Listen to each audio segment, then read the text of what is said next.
یہ زندگی ہے آپ کی، یہ مبارک زندگی ہے. اگر یہ زندگی آئے گی گھر محلے میں تو گھر جنت بن جائیں گے. اب اس کو مالدار بننے کی ضرورت نہیں ہے، یا فقیری میں بادشاہی ہے جو مفت میں مل رہی ہے، کہ یہ اس فقیری میں بادشاہی ہے کہ اس کو مالدار بننے کی ضرورت ہے. وہ ایسی زندگی بنا لے خود بادشاہ بن جائے گا، بغیر تاج کا بغیر کرسی کا بادشاہ ہے، بغیر ووٹ کے یہی بادشاہ ہوگا. ایک ووٹ کی اس کو ضرورت نہیں ہے.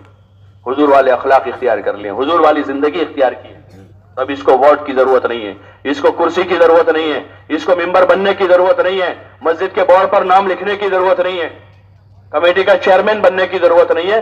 یہ بغیر بنائے چیئرمین ہے، یہ بغیر بنائے ہوئے بادشاہ ہیں کہ حضور والی زندگی اختیار کی ہے. آپ کی زندگی میں انصاف، آپ کی زندگی میں احسان ہے، اور آپ کی زندگی میں ایثار ہے کہ آپ نے اپنا پیٹ کاٹ کے دوسروں کو کھلا دیا، اپنا کپڑا اتار کے پہنا دیا، اور آپ نے قرضہ کر کے مہمانوں کو کھلا دیا کہ آپ کے پاس نہیں تھا انتظام. حضرت بلال سے کہا کہ بلال جاؤ کچھ انتظام کرو کہیں سے، یہ مہمان ہیں، ان کو کھلانا ہے، ان کو پہنانا ہے، ان کو کپڑا دینا ہے، ان کو یہ کرنا ہے. اسی طرح کے سارے انتظامات میں قرضہ ہو جاتا تھا. اس کے واقعات حدیثوں میں کہ لوگوں کی ضرورتوں کے خاطر آپ نے، اپنے پاس تو نہیں تھا، پورا ہو گیا، لیکن پورا ہونے کے بعد بھی آپ نے اوروں سے قرضہ لے کر اور دوسروں کی ضرورت پوری کر، اور پھر جب آپ کے پاس آیا آپ نے وہ قرضہ چکا دیا. آپ کے ذمے کسی کا کوئی قرضہ باقی نہیں رہا. ایک آدمی کھڑے ہوئے تھے اخیر میں جب آپ نے اعلان کیا وفات سے چند دن پہلے، بھائی کسی کا کچھ نکلتا میرے پاس ہو تو مجھ سے لے لے. تو ایک آدمی نے کہا رسول اللہ میرا 1 درہم ہے. حضور نے پوچھا بھائی اچھی بات ہے، میں نے کب لیا تھا ذرا مجھے یاد دلا دو، ابھی یاد نہیں ہے. تو انہوں نے کہا فلاں موقع پر کوئی لوگ آپ کے پاس آئے تھے، ان کی کوئی حاجت پوری کرنے کے لیے آپ نے مجھ سے لیا تھا. تو حضور نے اپنے چچا زاد بھائی فضل ابن عباس سے کہا کہ فضل 1 درہم ان کو دے دو. جس کا لیا وہ سب کا ادا کر دیا. اپنے لیے تو نہیں لیا کبھی، اپنا گھر بنانے کے لیے کبھی آپ نے قرضہ نہیں کیا، اپنی چاہتیں پوری کرنے کے لیے 4 آنے کا قرضہ نہیں کیا، لیکن امت کے خاطر آپ نے جو ہے قرضہ کیا تو قرضہ پورا ادا کیا. اس کے بعد دنیا سے گئے. اس لیے کہ آپ صلی اللہ علیہ وسلم فرماتے تھے کہ مقروض آدمی کی مغفرت نہیں ہوتی چاہے وہ شہادت کی موت مرتا. جو قرض کر لیتے ہیں معمولی چیزوں میں، گھر بنانے کے لیے، گاڑی لانے کے لیے، اور فلیٹ خریدنے کے لیے، اور بزنس کرنے کے لیے بڑی بڑی لونیں لے لیتے ہیں. آپ یہ فرما رہے ہیں کہ قرض کے ساتھ آدمی گیا ہے اس کی مغفرت نہیں ہوتی. تو اپنی چاہتوں کے خاطر ہم یہ راستہ اختیار نہ کریں، بلکہ حضور والا طریقہ اختیار کریں کہ زندگی میں سادگی ہے. کھانا پینا پہننا اوڑھنا اگر سادہ ہے، گھر والوں کو اس کا عادی بنایا ہے، تو پھر زندگی خوشحال ہو جائے گی، خوشگوار ہو جائے گی، اور گھر میں سکون ہوگا، ہر وقت محلے میں سکون ہوگا. اور پھر یہ مبارک زندگی جو ہے وہ ہمارے پاس امانت، یہ زندگی امانت جو لوگوں تک پہنچانی ہے. یہ سسکتی ہوئی جو انسانیت ہے ان کی جائے پناہ یہی ہے، اور کوئی راستہ نہیں ہے، اسلام کے سوا کوئی راستہ نہیں. من یبتغی غیر الاسلام دینا فلن یقبل منہ وہو فی الآخرۃ من الخاسرین، کہ جو اسلام کو چھوڑ کر کوئی اور طریقہ لے کر آئے گا وہ ہرگز کامیاب نہیں ہوگا، اللہ اسے ناکام کرے گا. آخرت میں بھی انجام کے اعتبار سے گھاٹے میں جائیں گے.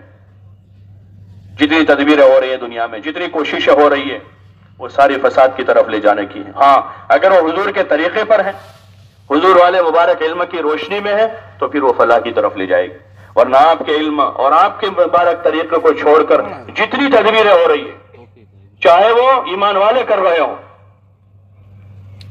چاہے ایمان والے کر رہے ہوں، اگر حضور کے طریقے کے خلاف وہ تدبیریں ہیں، وہ تدبیریں کبھی منزل پر نہیں پہنچے گی. خلاف پیغمبر کسے راہ گزید کہ ہرگز بمنزل نخواہد رسید، کہ پیغمبر صلی اللہ علیہ وسلم کے راستے کو چھوڑ کر کوئی اور راستے پر اگر جا رہے ہو ہرگز منزل مقصود تک نہیں پہنچ سکو. وہ صرف نماز اور عبادت کے لیے نہیں ہے، پوری زندگی کے لیے. یہ پوری زندگی کے نظام میں آپ والے مبارک طریقوں کو لایا جاوے، آپ کی مبارک تعلیمات کو لایا جاوے، تو پھر زندگیاں خوشگوار ہو جاوے گی. فقر کے ساتھ لوگ خوشحال ہوں گے، فاقوں میں مزے کریں گے. انجوائے کرنے کے لیے ان کو پھر پیسوں کی ضرورت نہیں ہوگی، وہ فاقوں میں مزے کریں گے. جیسے صحابہ کے بہت سارے خاندان گھرانے کہ فاقوں میں مزے کیے انہوں نے، اور دنیا سے جاتے ہوئے کہہ گئے فزت رب الکعبہ، رب کعبہ کی قسم میں کامیاب ہو گئے. کوئی کہہ رہا ہے کہ احد کے پہاڑ سے جنت کی خوشبو آ رہی ہے، کھانا پورا نہیں ان کے پاس، حالات تنگ تھے اس وقت ان کے، لیکن یہ کہہ رہے کہ احد کے پہاڑ سے جنت کی خوشبو آ رہی ہے۔ یہ مزہ ابھی چکھا نہیں ہم نے اسلام پر عمل کرنے کا، اللہ کے حکموں کو پورا کرنے کا اور حضور علیہ السلام کے مبارک طریقوں پر زندگی گزارنے کا جو مزہ ہے وہ مزہ ہم نے نہیں چکھا ہے۔ پھر یہ چاہتوں کی ساری لذتیں بھول جائیں گے، ساری خواہشیں چھوڑ دیں گے۔ پھر جیسے مصعب بن عمیر رضی اللہ عنہ نے جب اسلام کا مزہ چکھا ساری خواہشیں چھوڑ دی اور دنیا سے اس حال میں گئے کہ کفن کا کپڑا نہیں تھا ان کے پاس، لیکن کامیاب زندگی گزار کے گئے۔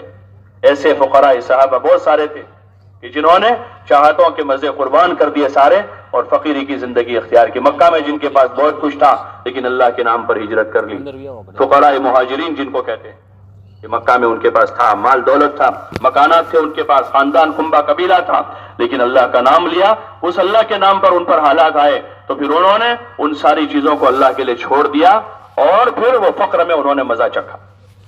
اسلام کا مزہ ہے، اللہ کے حکموں کو پورا کرنے کا مزہ ہے، نماز پڑھنے میں پھر مزہ ہے، روزہ رکھنے میں مزہ ہے، رات میں اللہ کے سامنے کھڑے ہونے کا مزہ ہے، اللہ کا نام لینے کا مزہ ہے، اور حضور صلی اللہ علیہ وسلم والے مبارک اخلاق کے ساتھ لوگوں پر اپنا لگانے کا مزہ ہے۔ ابھی ہم نے وہ چکھا نہیں ہے، ابھی لینے کا مزہ چکھا ہے، اس لیے آدمی بٹور رہا ہے، ماں سے بھی، باپ سے بھی، بھائی سے بھی، بہن سے بھی، بیوی سے بھی، ہر جگہ سے لے رہا ہے۔ دینے کا جب مزہ چکھیں گے تو پھر آدمی دے رہا ہوگا سب جگہ، ماں کو بھی دے گا، ابا کو بھی دے گا، بھائی کو بھی دے گا اور بیوی کو بھی دے گا اور امت کو بھی دے گا کہ آدمی نے اللہ کے نام پر خرچ کرنے کا مزہ چکھا ہے۔ اس لیے یہ نقل و حرکت، یہ محنت ہے کہ اللہ کے راستے میں نکل کر ان چیزوں پر محنت کریں، ایمان پر، عبادت پر، اخلاق پر، انصاف پر، احسان پر، اللہ کی یاد پر، دعا کی طاقت پر، اس پر محنت کر کے ان چیزوں میں، ان خوبیوں میں کمال پیدا کریں اور جتنا جا سکتے ہیں جاویں۔ جب تک آنکھیں بند نہیں ہو رہی ہے ہمارے پاس راستہ کھلا ہوا ہے، جتنا جا سکتے ہیں جاویں ہم، اس میں تنافس کریں۔ یہ ہے تنافس کرنے کی جگہ کہ ایمان میں آدمی آگے بڑھیں، عبادت میں آگے بڑھیں، حضور والا علم حاصل کریں اور اپنے اخلاق کو سنواریں، اپنی جان مال خدا کے نام پر لگانے میں آدمی تنافس کریں۔ یہ تنافس کی جگہ ہے۔ وفی ذالک فلیتنافس المتنافسون، کہ یہ راستہ ہے جہاں آدمی ریس لگاوے، دوڑ لگاوے۔ یہاں گھر بنانے میں جو تنافس کر رہے ہیں پچھتائیں گے، وہ پچھتائیں گے۔ سواریوں میں، موبائل میں تنافس میں لگے وہ انجام کار پچھتائیں، دنیا میں بھی پچھتائیں گے اور آخرت میں ہمیشہ پچھتاوا ہوگا، کیونکہ یہ ساری چیزوں کا حساب دیتے دیتے دم نکل جائے گی۔ ساری چیزوں کا حساب ہے۔ اور یہ اگر خبط ہے کہ حلال ہے ہمارا تو حلال کی کمائی ہماری اس میں سے کر رہے ہیں، علماء نے لکھا ہے حلال کا ہی حساب ہے۔ حساب کس کا ہے؟ حرام والے تو سیدھے بائی پاس چلے جائیں گے، ادھر بائی پاس ہوتا ہے کہ ان کو تو سیدھے بائی پاس پہنچا دیا جائے گا۔ حرام والوں کا حساب حلال والوں سے حساب کتاب ہوگا سارا، کہ اگر کہاں سے کمایا تھا، کہاں خرچ کیا تھا، انہی سے پوچھا جائے گا۔ بعض مطلب یہ زوم ہوتا ہے کہ ہم تو حلال کا کماتے ہیں، ہماری اپنی ملکیت ہے، اس میں سے کر رہے ہیں۔ یہ مال اللہ کی امانت ہے، یہ جان اللہ کی امانت ہے۔ ہم کہاں خراب کام کرتے ہیں؟ ہم تو 5 وقت نماز پڑھتے ہیں، حج بھی کر لیا ہے، ہر سال رمضان میں عمرہ بھی کر رہے ہیں، اور یہاں محلے کے 80% لوگ بے نمازی ہیں، یہاں گھر میں بچے بے نمازی ہیں، گھر میں اسلام نہیں ہے۔ جن کا اسلام اور جن کا دین تو ہمارے ذمہ فرض ہے، او انفسکم واہلیکم نارا، او ایمان والوں اپنے آپ کو اور اپنے گھر والوں کو جہنم کے عذاب سے بچاؤ۔ حضرت علی رضی اللہ عنہ فرما رہے ہیں علمہم الدین، یعنی ان کو دین سکھاؤ۔ ان چیزوں نے ہم کو قناعت میں مبتلا کر دیا، ایسا نہ ہو، اس دھوکے سے نکلنا ہے۔ مولانا یوسف صاحب رحمۃ اللہ علیہ یہی فرماتے تھے کہ یہ رائے خدا کی جو محنت، نقل و حرکت ہے، وہ جان مال کے دھوکے سے نکلنے کے لیے ہے کہ مسلمان اپنی جان مال کے دھوکے سے نکل جائے۔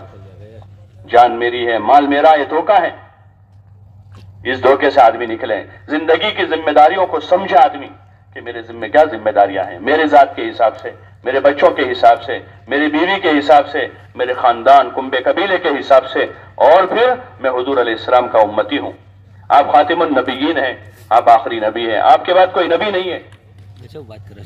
آپ کا پیغام ہے جو آپ نے میدان عرفات میں دیا، صحابہ نے اس ذمہ داری کو سمجھا اور اس ذمہ داری کو لے کر وہ نکلے دنیا میں، وہ دنیا میں چلے آپ کا پیغام لے کر۔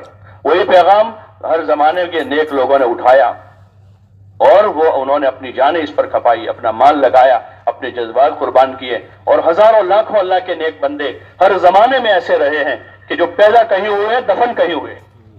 یہ جتنے اولیاء اللہ کے مزارات ہیں سب جگہ، جتنی خبریں ہیں بزرگوں کی، ان کی تاریخ پڑھیں، ان کی پیدائش کہاں تھی، کہاں پیدا ہوئے، کہاں دفن ہوئے، اور ان کے آنے کا مقصد کیا تھا، وہ وہاں سے یہاں کیوں آئے تھے۔ وہ پیدا ہوئے تھے کہیں 2000 کلومیٹر، 4000 کلومیٹر، 6000 کلومیٹر دور، اور پھر وہ سفر کر کے نکلے دنیا میں، اور دنیا کے علاقوں میں، خطوں میں پہنچے، اور وہ اتنا رہے کہ ان کی وفات ہو گئی، وہی ان کی قبریں بنی ہیں۔ ذرا ہم ان کی تاریخ پڑھیں، وہ کیوں آئے تھے، ان کا مقصد کیا تھا۔ ان کا مقصد یہی تھا کہ انسانیت کو ہدایت مل جاوے، حضور والا مبارک طریقہ دنیا میں عام ہو جاوے، آپ والا علم گھر گھر پہنچ جاوے، اسی مقصد کے خاطر وہ نکلے تھے۔ اور ہر زمانے میں ایسے، آج بھی ہیں ایسے لوگ جو اس مقصد کے خاطر دنیا کے خطوں میں سفر کر رہے ہیں، جو اسی مقصد کے خاطر، کوئی کسی علاقے میں پیدا ہوا ہے، کسی علاقے میں خدمت کر رہا ہے، کوئی کسی علاقے میں پلا پڑا ہے، کسی علاقے میں جا کے پڑھ رہا ہے، کسی علاقے میں جا کے پڑھا رہا ہے۔